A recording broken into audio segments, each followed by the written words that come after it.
Salut à tous, c'est Luchap pour NLG, on se retrouve cette fois pour un rapide brief pour commencer cette semaine.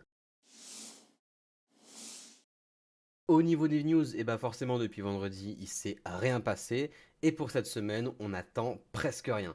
Alors on a quelques chiffres sur le chômage aux US, il y a Lagarde qui va parler aussi, puis il y a PIB japonais, mais voilà, tout ça c'est vraiment très secondaire par rapport aux autres semaines qu'on pouvait avoir. On passe sur les graphes du coup, alors forcément sur la TradFi, vu le gap de ce week-end, bah il y a vraiment pas vraiment de news.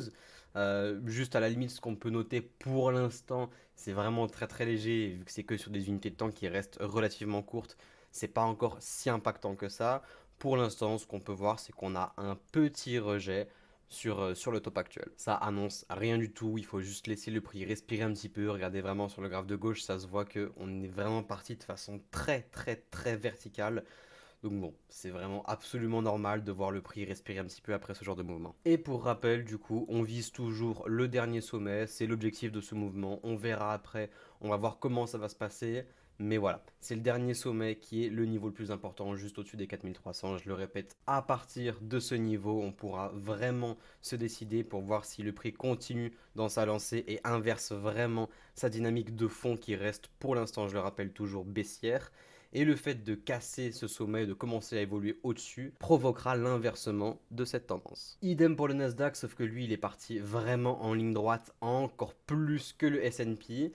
Donc on voit vraiment la surperformance du Nasdaq là-dessus, avec le sommet qu'on a eu cet été, donc le 15-16 août, là où le S&P est toujours juste en dessous, comme vous pouvez le voir juste là, hop, alors que le Nasdaq l'a largement fracassé à la hausse. Ce qui fait que pour le Nasdaq, je pense que l'objectif de ce mouvement, si le S&P continue sa route et qu'il n'y a pas de news majeure, eh ben, je pense que le Nasdaq devrait arriver un petit peu au-dessus des 15 000. Et à partir de là, idem, on va pouvoir voir un petit peu comment est-ce que les prochains mois vont se goupiller.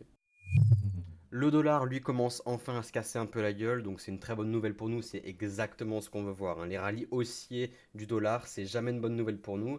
Mais là, enfin, voilà, il commence vraiment à montrer des signes de faiblesse. On a vraiment cassé une première fois la tendance, on y revient, on se fait rejeter une deuxième fois. Peut-être enfin un petit repli du dollar, en tout cas, on attend que ça. Allez, du coup, on passe enfin au Bitcoin. Alors, le Bitcoin, la dernière fois, vendredi, on était où? On devait être par là, ouais, c'est ça.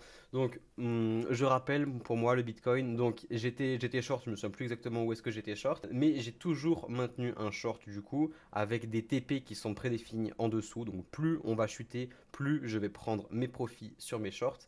Et en même temps de prendre mes profits sur mon short, eh ben, je vais commencer à stacker du long, donc à augmenter ma taille de position et à entrer dans un pari à la hausse petit à petit qu'on descend.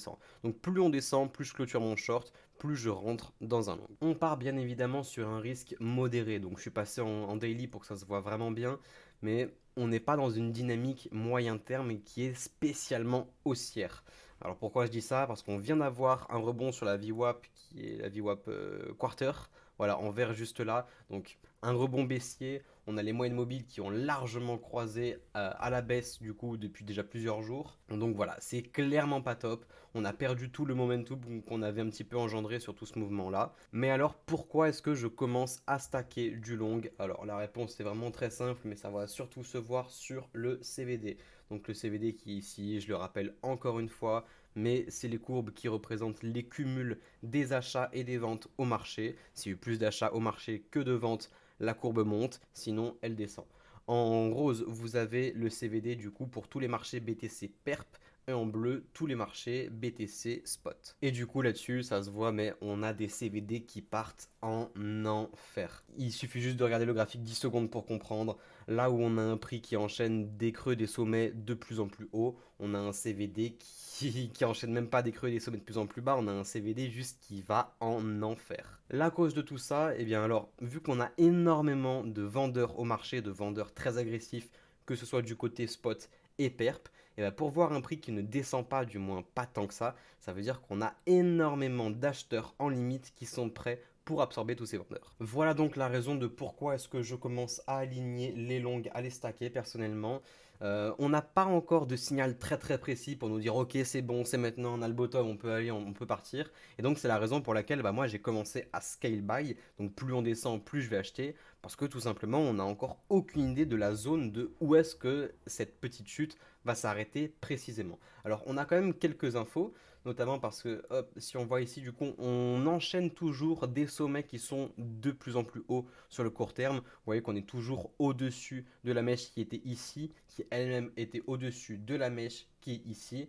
Voilà, donc ce qui fait qu'on a encore pas mal de marge en vérité. Moi j'ai mon scale buy qui est posé encore jusqu'au 26K grosso modo, donc je suis prêt à voir le prix descendre jusque là. Moi je vais continuer à racheter encore et encore. Maintenant en général, je dis bien en général, quand ce genre de mouvement arrive, ce genre de pattern, avec un CVD qui est vraiment, qui diverge énormément par rapport au prix, ben, j'ai remarqué que on a plutôt tendance à ne pas revenir chercher ces niveaux qui sont intéressants. Vous savez que je considère très souvent les niveaux des anciens tops ou des anciens creux, donc là en l'occurrence les anciens creux, comme des zones d'entrée qui sont assez intéressantes. Et bien quand on a un CVD qui diverge énormément du prix comme on a là, et bien souvent on garde la petite dynamique et les creux, les sommets restent en général intacts. Alors je ne sais pas si ça va être le cas pour cette fois-ci, mais voilà, c'est bien de le préciser et c'est la raison pour laquelle moi particulièrement dans les heures à venir, je vais essayer de vraiment être très actif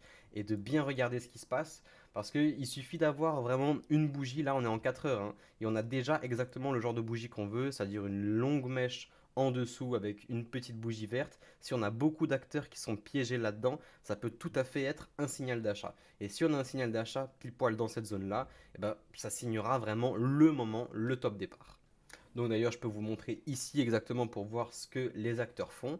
Donc là, en l'occurrence, on est bien en 4 heures sur la bougie, hop, juste là. Et ce qu'on voit, alors ça se voit vraiment sur le CVD du coup, qui nous montre bien la différence, qui est juste en troisième volet, juste là, qui nous montre la différence sur toute la bougie. Donc là, le CVD est dans le rouge, ça veut dire que même si la bougie est verte, eh ben, on a eu plus de vendeurs que d'acheteurs durant toute cette bougie.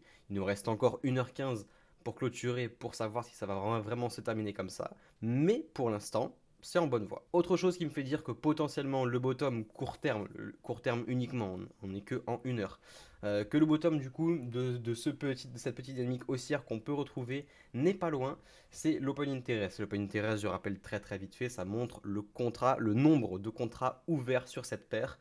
Donc plus l'open interest monte, plus il y a de gens qui ont un trade en cours, que ce soit un long ou un short, on s'en fout, c'est comptabilisé dans les deux cas. Donc l'open interest qui monte en flèche après avoir eu un petit crash, donc on a beaucoup d'acteurs qui se réveillent après avoir eu un gros mouvement.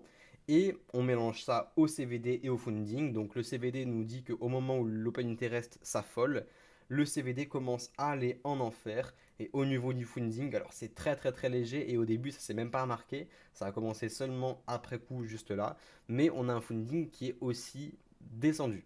Donc il n'y a pas besoin de faire des conclusions vraiment très très compliquées. C'est juste qu'on a eu énormément de nouvelles positions qui se sont ouvertes après la petite chute qu'on a eue juste là.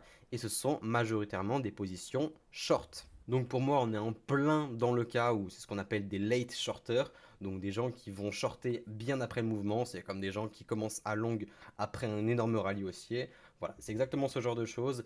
Comme j'avais déjà dit, mais pour moi, il n'y a pas de repas gratuit et je pense que ces gens vont se faire punir sévère.